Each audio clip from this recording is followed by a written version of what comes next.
Good morning. So we are doing the Srimad Bhagavad Gita chapter 4. We had completed chapter 4 up to verse 20 earlier. So today we are going to do verse 21 onwards. Now this was a chapter more or less connected with knowledge and karma and how the whole distinction happens. And today we are going to do a certain amount related to karma. And what exactly is this yogi who is very good in doing his karma? What exactly is he supposed to do? So we are starting Srimad Bhagavad Gita. This is chapter 4, verse 21.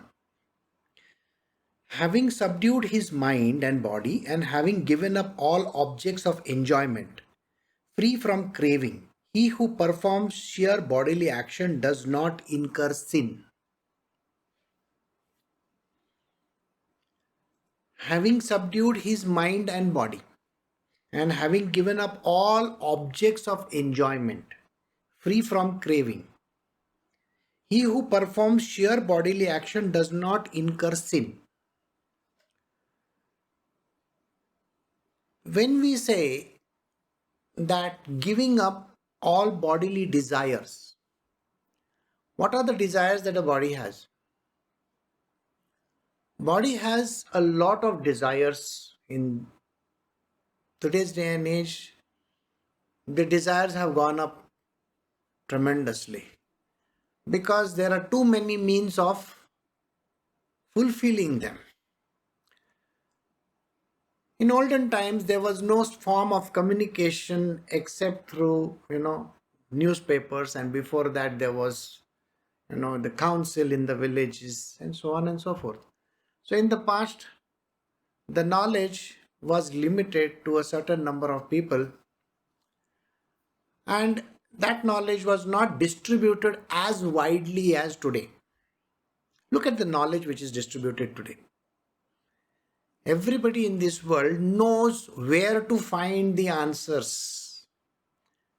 Today, I don't have to go to Smithsonian or any of these big museums. I don't have to go to Notre Dame. I don't have to go to any of the other places in the world, even the Vatican, or if I have to go to even Tirupati, I don't have to go there. At the click of a button in my phone, in my other objects which I can immediately connect to the internet, like the laptop or the desktop or whatever, I am able to get that knowledge from there. Where was it in olden times? It was not there. So the facilitation is too much nowadays. Human beings are so well facilitated. Now imagine this. In the olden times, a man had to give up whatever his petty desires were, like, having a family, having a simple lifestyle, earning a little bread for himself and his family, taking care of his children, all those things was there. But today, he has got too many via medias and too many things to bother himself. There were no huge businesses in the past. The businesses were handled by very few people. So if somebody was dealing with milk, he was just dealing with milk. He was selling milk and whatever other things that he wanted to. But today, because of the boom in marketing and the connectivity that is offered to everybody, the whole world has expanded. You may be a very small person in one part of the world, but you can definitely connect with another person in another part of the continent somewhere. So the desires could be tremendous, like making money is also a desire. Earlier, in terms of bodily lust and all, a person visited a brothel. Today, you don't even have to do that. You just use your phone. Think about it. You just use your phone, you can see a porn, or you can connect with some partner somewhere in the world. You think that was there in the past? A marriage has become literally so much easy. Like, I mean, please understand, when I say easy, it means at least you have got a million choices to look at. Again, keep on swiping right, left, whatever you want to. And here it's a matter of trial and error. I mean, you can imagine, you can do trials in life. You send one paper to another person and you can get divorced. That's it. This is the facilitation which has happened today. So, the ways of enjoyment are too many. And man has got a lot of things going on for himself.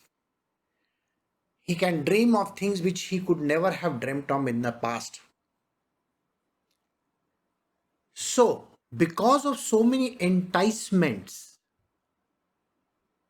it has become extremely difficult for human beings today in this Kali Yuga to get out of the normal lifestyle.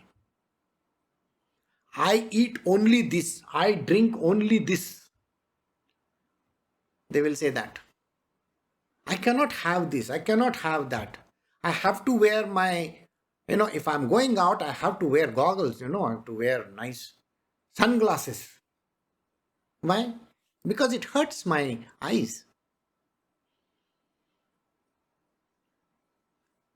This is exactly what has happened. Everybody carries a smartphone. Everybody is so advanced in their way of thinking. So to get rid of it is very difficult. If you are there on any social media, try getting rid of it. It is not possible. Somewhere or the other, your data is there. Somewhere from some remote corner, you may receive a message. And there are too many ways of getting in touch with each other. So, this thing which he says, giving up free of objects of enjoyment and free from craving, is very, very tough in today's day and age. In the past, it was easy. He had only one wife to think of, maybe. Or the wife had only one husband to think of. And there was hardly anything to eat at home. So, any which way, they were not eating much. Cooking and all these things was a very big, tedious action. Maximum was farming, that is all that thing was easy to give up. But today, I pity the youth or the person who is interested in coming into spiritual today. It's unfortunate that he has to overcome too many things in the world and too many competitions. He has to think about not only himself but some other family somewhere else. So this is the issue. So first, subduing the mind and body. How do you subdue the mind and body? It's a question everybody wants an answer for. You can't subdue your mind and you can't subdue your body. So how rare are these creatures? It's like a unicorn, This person is a unicorn, not to be seen anywhere. How many can do actually karma yoga? I don't think anybody can do karma yoga in today's day and age because they are so much enticed by everything around them. You can't even go to the Himalayas and say, oh, I'm going to sit over there. Do you know what would happen? The government will ask you, do you have permission to sit over here?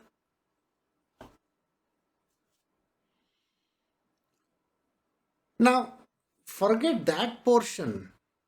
Here in South India also, there is Ooty, very close to it. There are beautiful mountains over there. Madhumalai and all those things are there.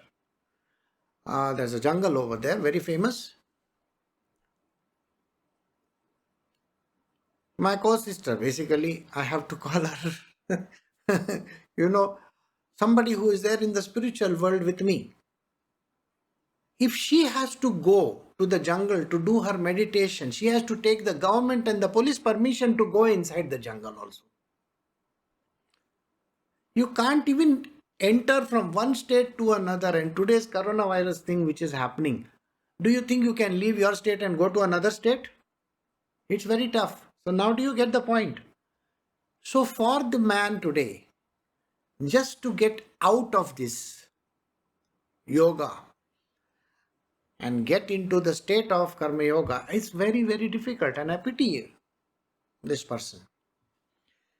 But still then, considering this verse, Krishna says something very, very beautiful. He says, having subdued his mind and body, a man has to subdue his mind and body wherever he is.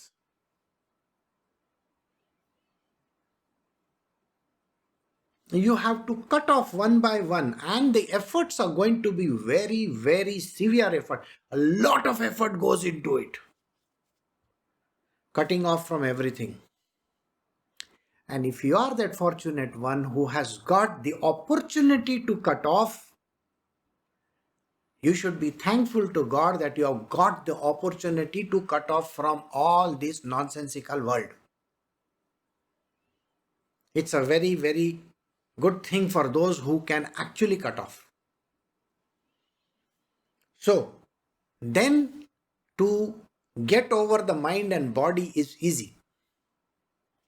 Because you don't have any commitments anywhere. You don't have attachments to anything. So, overcoming the mind and body is very easy then.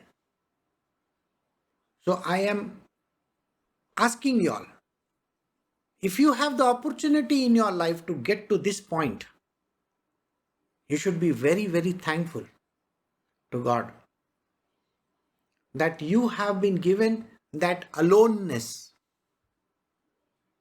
You are satisfied in what you have got. Do you see God giving opportunity today? This is a time of a very severe pandemic. You cannot have luxury items around you, isn't it? So you can have very simple food, very simple living, and you can be totally cut off from the world. It is a lifetime opportunity. Why would you want to give this opportunity up? It's a God-given opportunity to be alone, to not get involved in any of these mind and body things. When I talk of mind and body, I really mean that you have to control your mind and control your body. The mind and body control is extremely important. Giving up all objects of enjoyment, every enjoyment that you think that is there in this world, give it up. You can stay away.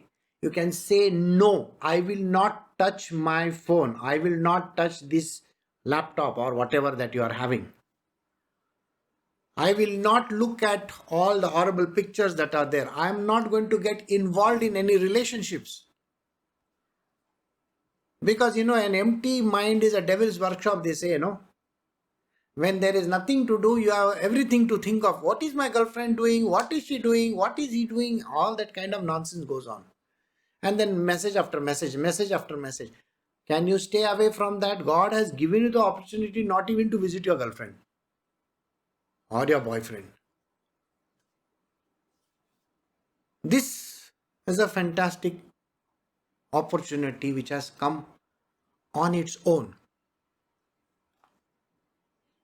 Again, there aren't many things available for a normal person. You cannot order anything. You cannot go and buy a car. You cannot buy houses.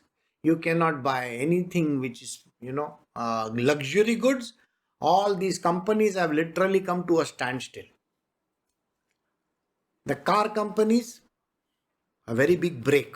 It's not a break. Maybe the engine has got turned off for them. Look at that. The car companies are in doldrums. There is no money. Nobody is buying. Nothing is happening. The people, those who are selling, marketing big houses and all, they can't even sell one property today. Why? First and foremost, you need somebody to come and see. And the kind of prices which these people are quoting, do you really believe that they are worth that much? In today's day and age, they are not even one fourth that price. So if somebody is charging you a bomb, if you are a person who wants to buy a property, you need to keep quiet at this given moment in time. Because you know very well that there is nobody out there going to buy, because the whole world has come to a full stop. It's not even a comma. So property wise, luxury goods, those who wanted to buy fancy watches, fancy phones, where are the deliveries going to come from? Even big companies like Apple are slashed their rates down by quite a big amount, isn't it? They can't sell those goods today. First, they can't produce. Second, they can't sell. Where are they going to sell and who is going to deliver them? So this is a big question. So this is like a God-given opportunity where no enticement happens. Nobody is telling you, you got to take me, take this, take this, take this, take this. No. Even your haircut, for which you might have paid. There are women over here, they pay through their nose for getting their, there's few hairs cut. I mean, can you imagine that? Coloring and hair, this thing and that thing, so many things they have to go and do. It costs a bomb, isn't it? I'm sure today you don't have to spend that. You may say, oh, I look very bad. It doesn't matter. But you're saving that much amount of money. You don't have to waste it. So I hope you got the answer in that. It's a God-given opportunity. Take it. Don't lose this opportunity. Give up all these enjoyments of objects. Free this craving that you have. Just get out of this craving. I want. What is this I want? Don't. What you have is enough. I still remember there are some very great people in this world. In India, we have some really great industrialists and business people. Abroad also. I still remember reading somewhere about Ratan Tata or the Wipro chairman, Azim Premji, or even the person abroad, what is his name, Warren Buffett. These people drive a vehicle which was 1980s and all. These men can buy companies. Ratan Tata is the owner of JLR, Jaguar Land Rover. He can buy the fanciest of the cars. Wipro chairman, you think he can't buy the entire companies which manufacture cars? And yet these people have lived in frugality. Frugal world, you see. They are using vehicles which were so old. It is a matter of transportation. Please understand this. And today there are idiots like film actors who own aeroplanes. They are earning this much and they want to have their own aeroplane. What they call fancy jets.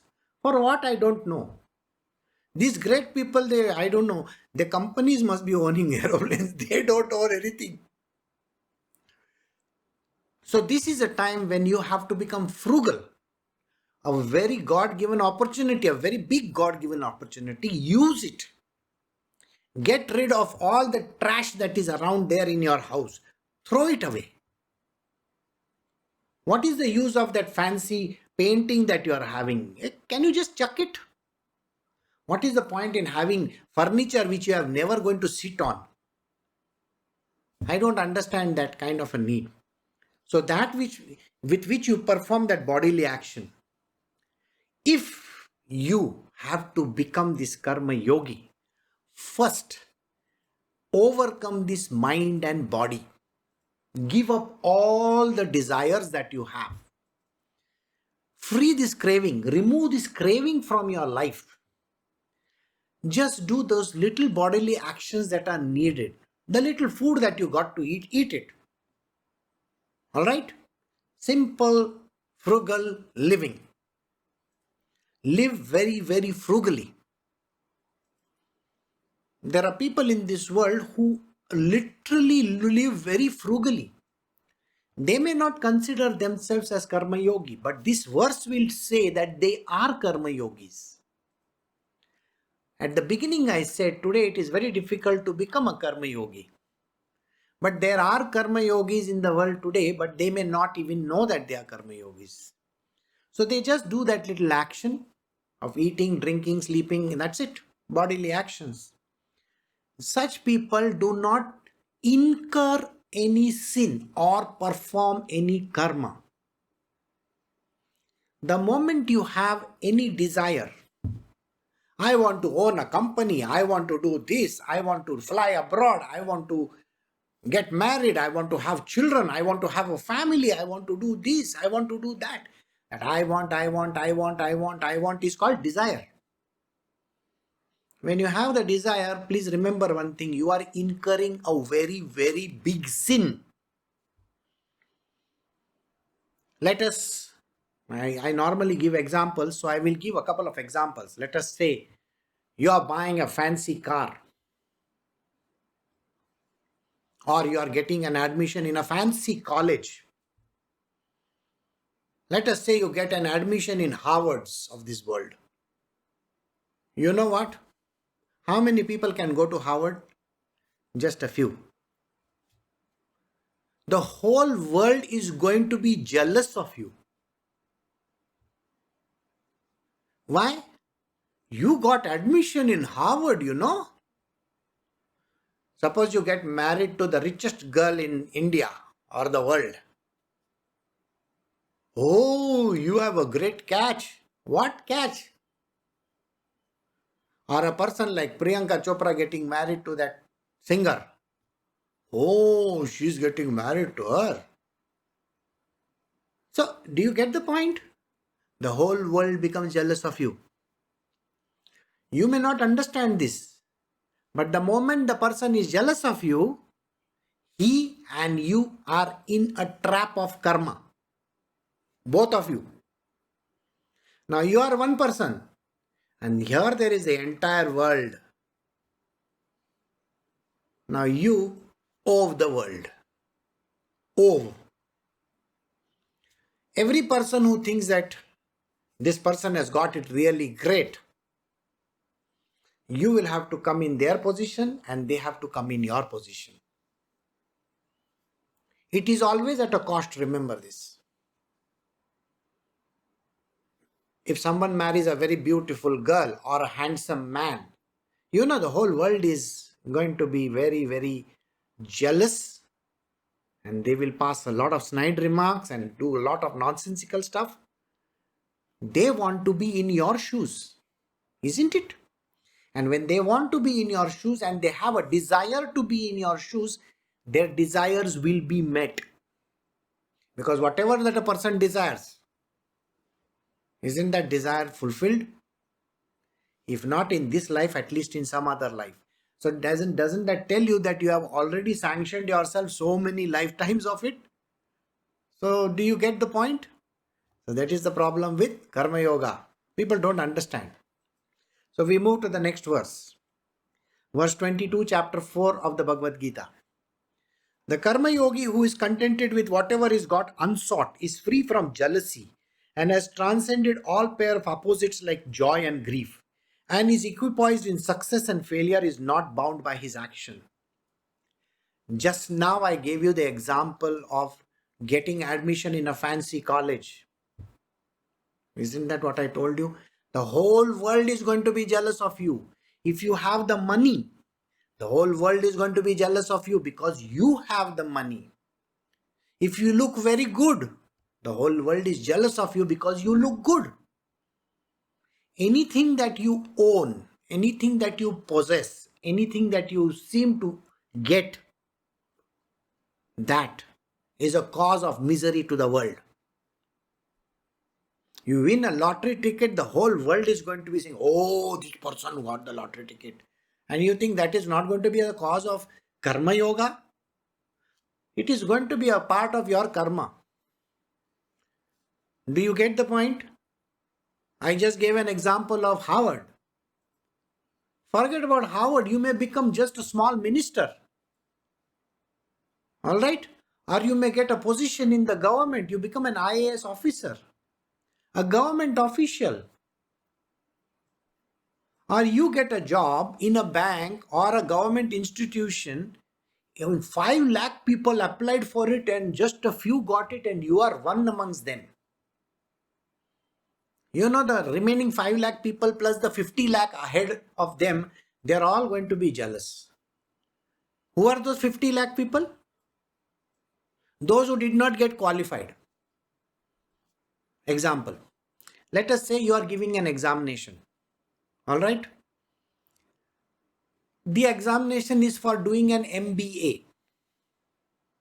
Now this MBA is from a very fancy institute called Indian Institute of Management, IIM, let us say.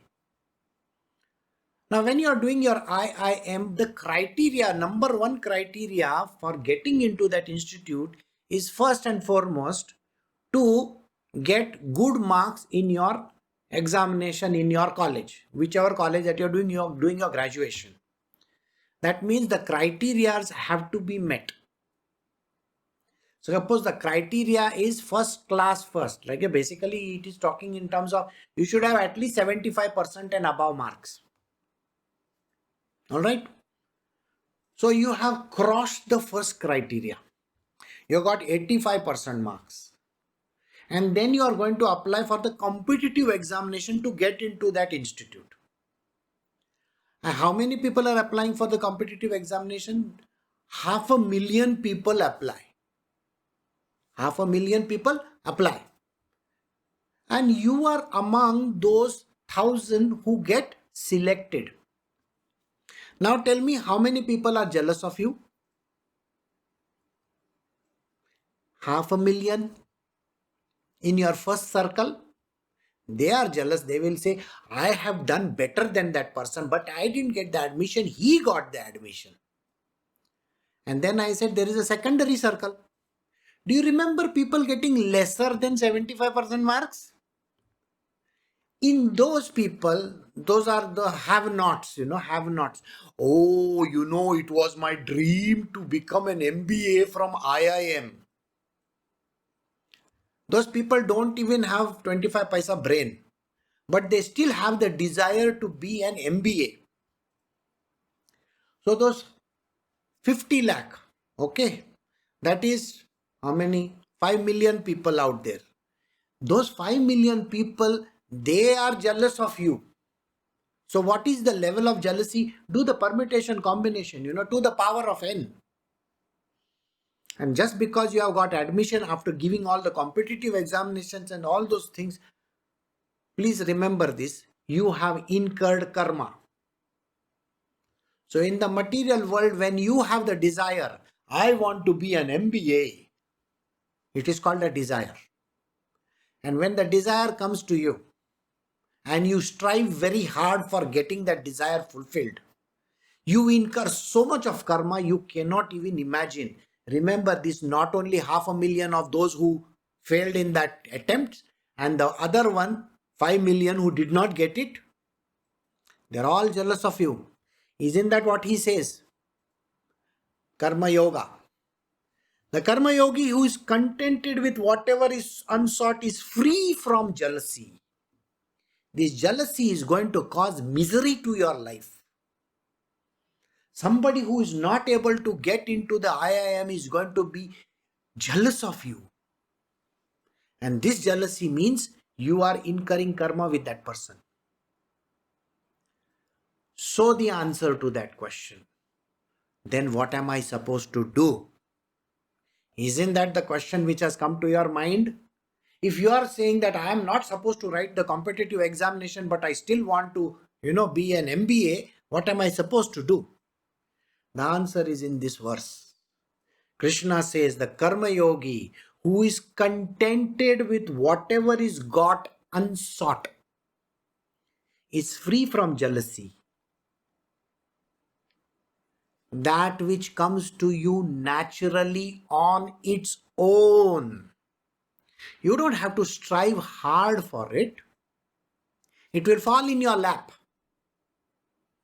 Whether it's a job, whether it's an MBA, whether it's whatever, you may become the king of this world or you may become the president or the prime minister. If it comes to you naturally, if it comes to you on its own, without any desire, there is no desire whatsoever in you, that object which comes to you naturally with its own accord is a gift from God. So, even if you have not cared to marry the most beautiful woman in the world, but you happen to meet a person and get married on its own accord, remember these words. You're not even strived hard for it, you just got it like that. That is free from karma. So the karma yogi who is contented, you don't have to bother. I should have got that. I should get there. I should do this. I should do that. People get in second grade, third grade, fourth grade colleges, or they get the worst kind of jobs. They think, I should have got job in Citibank. I should have got job in IBM's. I should have got job in Intel's. But they are working for small, small companies. All these people have aspirations. They have desires. They have unnatural desires. I want to be the best. I want to do this. It's called passion, by the way. I want to do this and I want to do that. That person. Now, how many people are there like that? So, do you understand when I said that there is hardly any karma yogi in this world? Because everybody has passion. And every person in this world, all those great guys out there who are talking about how to achieve some good in this life, I want to become the greatest. How many classes are there? How many online people are there who are called motivators? They are putting you into the further gutters by joining their classes or looking at all those videos and things like that and trying to pay for those. You are literally aspiring for that. You have become passionate. You can never be a karma yogi. To be a karma yogi, you have to allow the God to handle your reins. Let him do what he wants. He will take you to the right place. You don't have to struggle. There is no struggle in karma yoga. Please remember this. A karma yogi never struggles. He never strives hard. He is all natural. Just natural. Everything comes to him on his own accord. It comes on its own. He has transcended all pairs of opposite like joy and grief. This person doesn't bother. Whatever he gets, he's contented with it. He doesn't say, oh, I feel so sad and I didn't get this, I didn't get that. He never says any of those things. He doesn't say, oh, my thesis didn't get selected, my this thing never happened, my that thing never happened, I should have gone here, I should have gone there. People, in my world, when they come and they the only reason why people come to me in the initial stages is because they are desiring something. So it's like a desire. People come to me. First, they will come to me for some petty desires. Guruji, I want this. Guruji, I want that. Okay, and then the desires become their mouths start widening. Then they don't want to be Indian. They want to become foreigners. They want citizenship of countries abroad. They want to become this and they want to become that. They want visas of countries which they have never even heard of. Those countries are going to kick them out one day. Let me assure you this much. It's going to happen very soon. Because why is an Asian supposed to be in that country? Don't you have your own nation to come to? But the person never understands. And they come and they ask me this kind of things. It's called desire. And when the desire gets fulfilled, what they don't understand is if there is an H1B visa, there are so many people applying for it. And so many aspirational people who are maybe gone to that, Balaji temple in Hyderabad somewhere, and they must be doing all the rounds over there, 50 rounds of that place. You don't know that? Those fellows are jealous of you. If you get an H1B or even a citizenship of another country, please remember this. Those guys are going to throttle you in your life somewhere down the line. They're going to kill you. Not in this life, at least in the next one. So this is the thing. Karma Yoga is like that. So whatever comes to you, you got to be satisfied with it. Whether it is the money, whether it is the position, the satisfaction is never there for human beings. To be a karma yogi, first and foremost, you should not be bothered. If the thing doesn't come to you, don't bother about it so much. Oh, I should have got that. I should have got that. And don't aspire for somebody else's position. You are getting into that karma yoga. Remember this? If you think that you have got a raw deal and somebody else has got a better deal, you are a karma yoga. No, you are the biggest karmic person. You are going to go into the gutters very soon. Don't worry. So you should always have equanimity and equipoise. Don't get disturbed. All right. So he says you have to transcend all the pairs of opposites, neither this nor that. When something good happens to you, don't bother about it. When something bad happens to you, don't bother about it. Because people are anyway going to be talking nonsense whichever way you like it. This way or that way. And is equipoised in success and failure and is not bound by his action. Many a time a man fails. Sometimes he passes. When he passes, a person becomes, he exules. He feels mighty pleased and he feels, oh, I am on top of the world. Everybody else who is not on top of the world is jealous of you.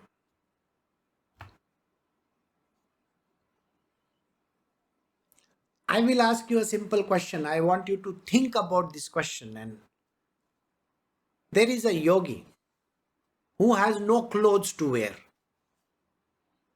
He goes around with a begging bowl. He has got long hair, big beard. He's walking with wooden shoes. How many of you want to be in his shoes? Nobody wants to be in his shoes. You know why? Nobody desires to be that. But everybody wants to be the great Babajis of this world. How many people, those who even in spiritual, by the way, they aspire to be the great Osho. Okay? Osho was a great person. They want to be Sadhguru.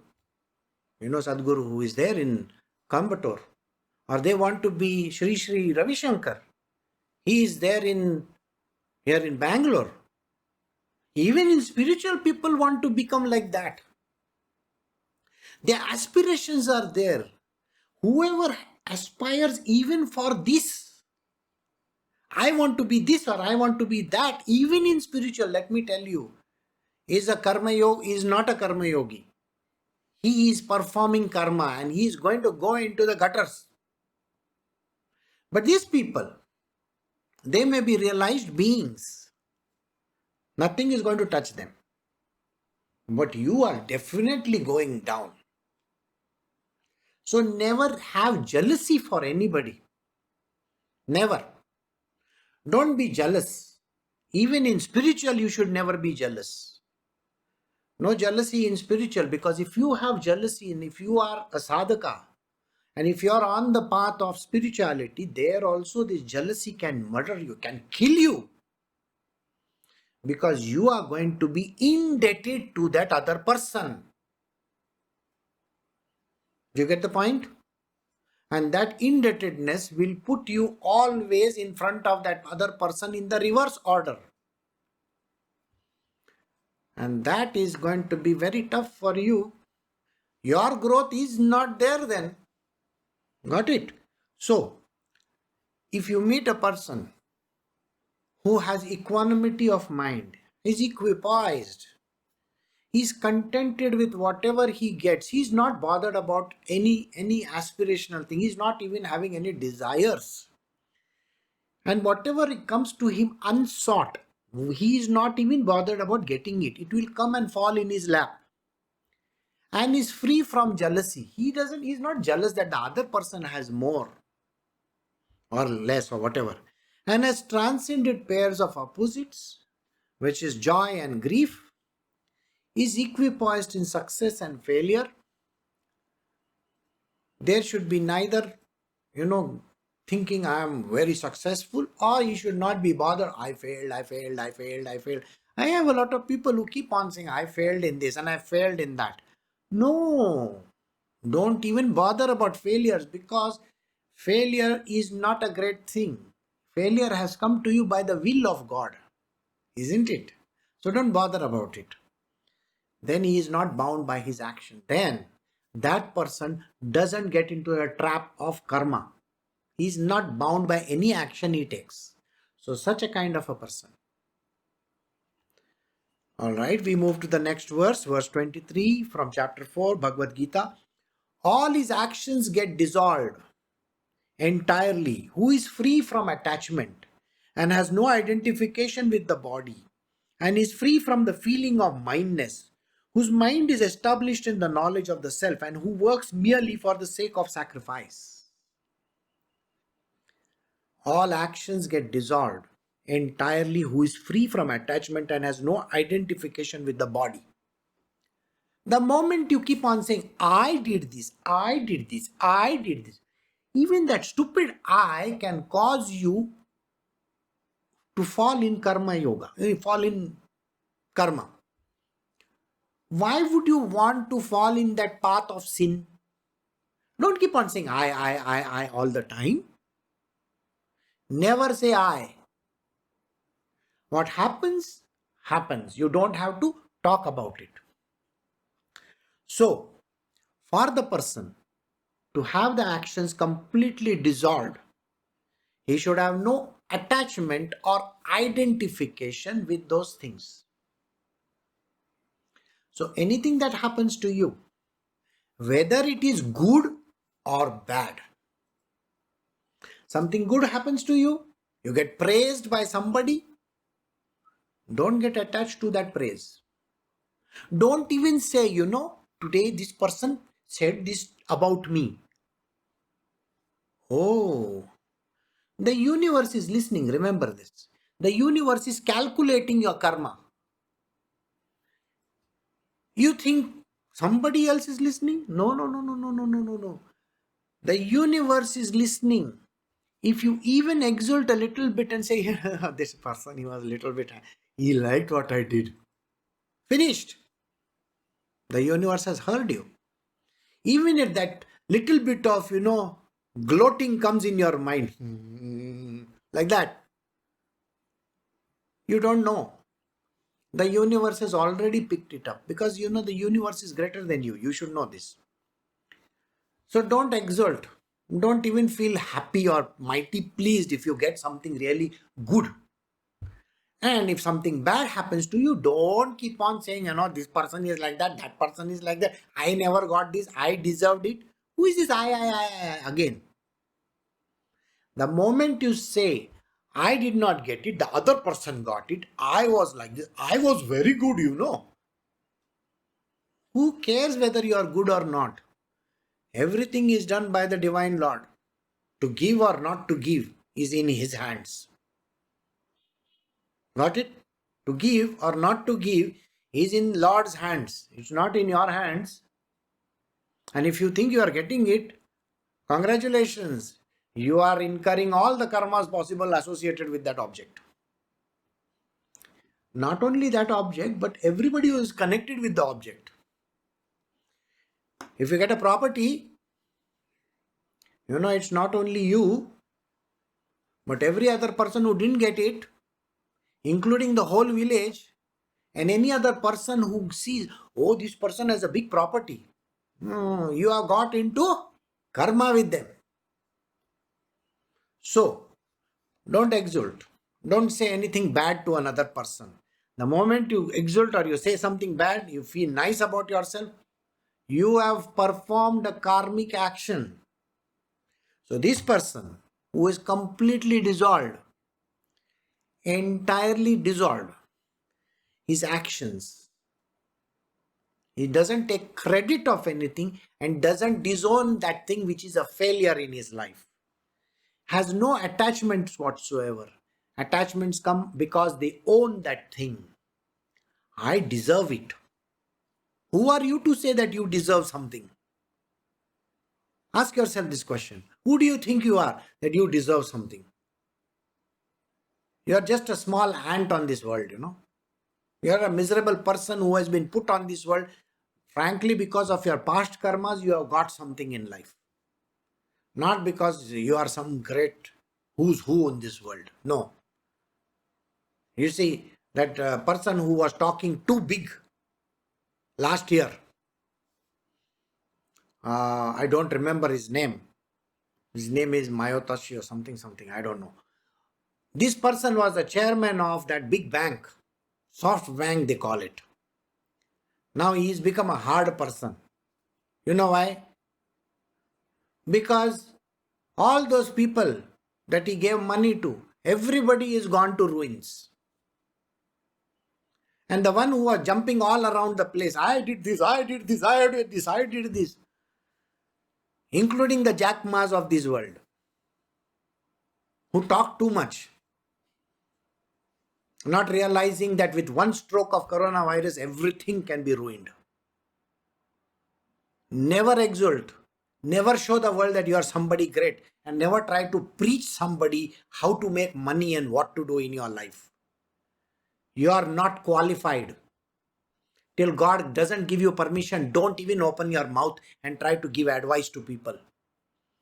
This is the thing which you should know. Otherwise, you will get into karmic action with those people. So this Yes Bank has been brought to ruins. The entire economy of these great countries are completely in doldrums. What is a person going to do? Tell me. So this is what happens. So you should never feel mighty pleased when you get something and never feel bad when you don't get something. So you should have no attachments whatsoever and no identification with the body. I. Who is this I? When person sits in front of me for satsang, I keep on telling them, don't even open your mouth. Okay, don't open your mouth. Don't say I. You are not somebody great in this world. If you want to be great, shut your mouth. Be silent. Don't even say one word. It is when you are silent, when you are like Ramana Maharshi, then you will become somebody great. To become a karma yogi, you just have to be silent first and keep on doing your work. Whatever comes your way, you just got to accept it and do it and go ahead. So, and is free from the feeling of mindness. I did. That I has to be removed from your life if you truly want to be the karma yogi, whose mind is established in the knowledge of the self. This is the one thing which becomes very tough in life. The mind is constantly going outwards. After this, after that, after this, after that. No. Your mind has to be completely absorbed in the self. Capital SELF. That is the divine being inside. When you are one with the self, there is nothing to bother you in this world. Let me assure you one thing. All this comes to you only with sadhana. Sadhana means spiritual practices. You got to do spiritual practice anywhere between 7 to 14 years. People think that they have done sadhana for 1 year and then they want the moon. not realizing that they are nobody and nothing in this world. If you really want to be something, you got to do sadhana, and the sadhana has to anywhere be between 7 to 14 years minimum. A 14-year sadhana will give you fantastic results. First, you have to be the karma yogi. You don't have to desire anything. Just do things desirelessly.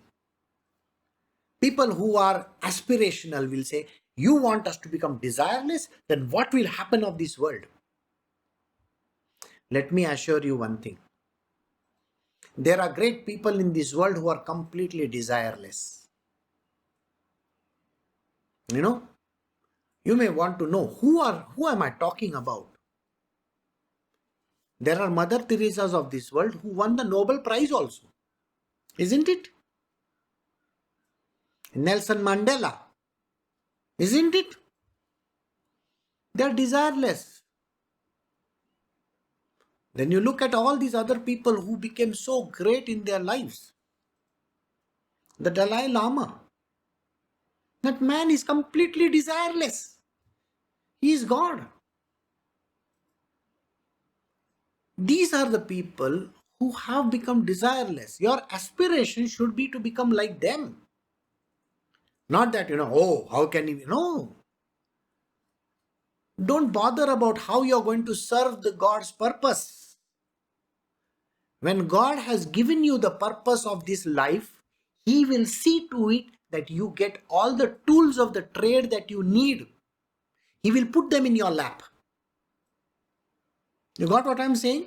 Many a times I tell people, no, do this.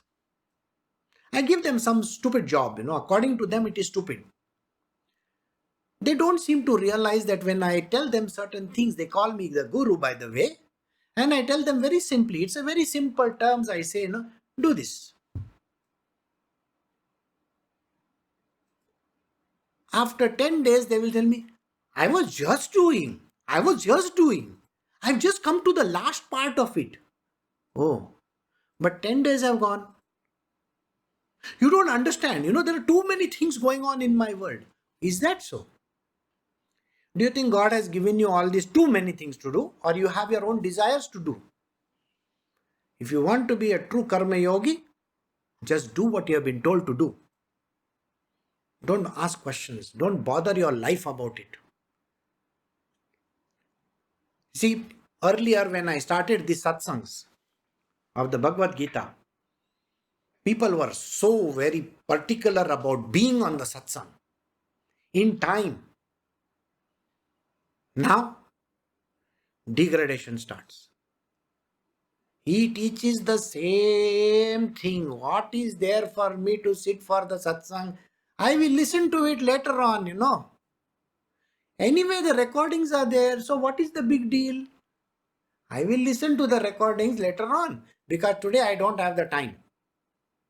In coronavirus time, they don't have the time because first, they don't get up. Second, they are bothered about their material worldly things. What's going to happen? What's going to happen? What's going to happen? And third, it's okay. Tamas sets in. And tamas will not allow you to do anything. Even for my 6:30 satsang, which is there on Saturday and Sunday, people find it difficult to even join that.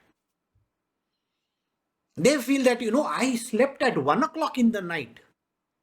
In the days of coronavirus, what were you doing till 1 o'clock in the night? I was working. I had a lot of things to do. Is it? You're capturing the world? You're becoming some Warren Buffett of this world? You think you have become some great, United Nations Secretary General? That you don't have time for this? If it is coming naturally to you, these satsangs are coming naturally to people, you see. It is high time you realize that this is something God is giving. Take it. Don't try to put your mind in the picture. If you put your mind in the picture, you are going to give me 1001 reasons why you can't do it. If I tell you, but do this, do it instantly. Don't keep on waiting for tomorrow. because tomorrow is never going to come. Opportunity which has come your way today is there today only. If you write it tomorrow, if you do it tomorrow, if you say it tomorrow, it's of no use. It's never going to come back ever again. And don't hold me responsible. Please remember this. Don't hold me responsible for it. I can say only once. It's your job to listen and do it. As a guru, my job is to teach you some things. I teach you. You have to understand it right there and then. If you don't understand, it's your funeral, not mine. Well, you have too many lives to live, isn't it? So listen to it. Do your sadhanas in time. Don't keep on saying, I can't get up, this is not possible, that is not possible, I have a headache. What are you talking about? I have a body ache, I am not feeling well. If you are not feeling well, if you have a headache and a body ache, go to the hospital, go. They will at least admit you for coronavirus. Then you can go in isolation and sleep the whole day. This job has to be done. And it has to be done selflessly. You are not serving one person. You are not serving me. I am not asking for any favors from you. If I say something, it is for your sake, not for my sake. I am not going to ask you, okay, give me this money or give me this or give me that. I am not even going to bother about it. You will become great. You would have served the purpose of your life. If you understand the true meaning of these words, then you will become a great karma yogi and not ask for favors. What comes your way naturally, you will take it and do it. Don't question the veracity or the validity of that thing. Just do it. And be happy. Be lost in that self. And don't keep on cribbing or thinking that somebody else is like this or somebody else is like that. Don't be jealous of anybody in this world. Don't say any bad words to anybody. Don't even say good words to anybody. It doesn't matter. Just be yourself and be lost in the self of yours. Whose mind is established in the knowledge of self and who works merely for the sake of sacrifice. You have to work only because the work is being given to you. If you do the work that comes to you naturally, it is called sacrifice unto the gods. When you sacrifice anything, which you do something, when you give something to somebody, isn't it a sacrifice? If you have and then you give, it's of no use. You got what I'm saying? You have 1,000 rupees and you are giving 10 rupees to somebody. I'm not going to even give you brownie points for that. You are supposed to give 10% of your income. 10%. You are not giving.